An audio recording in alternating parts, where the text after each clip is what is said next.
بسم اللہ الرحمن الرحیم۔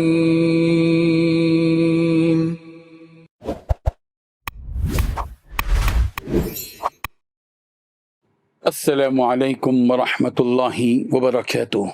الحمد للہ حمدا کثیرا طیبا مبارکا فیہ، والصلاة والسلام علی سید المرسلین محمد وآلہ وصحبہ اجمعین، اما بعد۔ حاضرین و ناظرین، یہ درس حدیث نمبر 438 ہے اور آج کا عنوان ہے دست کا گوشت رسول رحمت صلی اللہ علیہ وسلم کو پسند تھا۔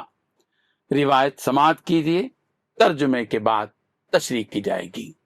بسم اللہ الرحمن الرحیم۔ عن ابی ہریرہ رضی اللہ عنہ قال اتي النبی صلی اللہ علیہ وسلم بلحم فرفع إليه الذراع وكانت تعجبه فنهس منها، رواہ الترمذی۔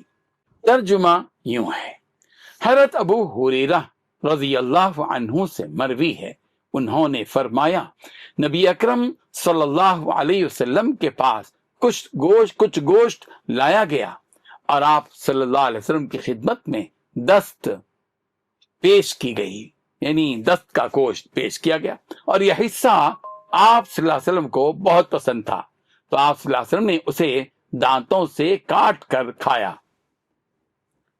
بزرگان محترم، اس حدیث میں نبی کریم صلی اللہ علیہ وسلم کی ایک پسندیدہ غذا کا ذکر ہے، دستی یعنی جانور کے بازو کا نرم گوشت، اور ظاہر بات ہے کہ وہ گوشت نرم بھی ہوتا ہے، لذیذ بھی ہوتا ہے، اسی لیے آپ صلی اللہ علیہ وسلم کو دست کا گوشت پسند تھا۔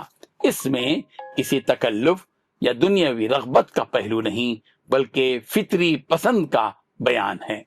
یہ حدیث اس بات کی دلیل ہے کہ رسول رحمت صلی اللہ علیہ وسلم حلال اور پاکیزہ غذاؤں سے لطف اندوز ہوتے تھے، مگر کبھی اسراف یا تکبر اختیار نہیں فرمایا۔ آپ صلی اللہ علیہ وسلم کی زندگی میں سادگی غالب تھی، تاہم جب کوئی نعمت میسر آتی تو اسے شکر کے ساتھ قبول فرماتے۔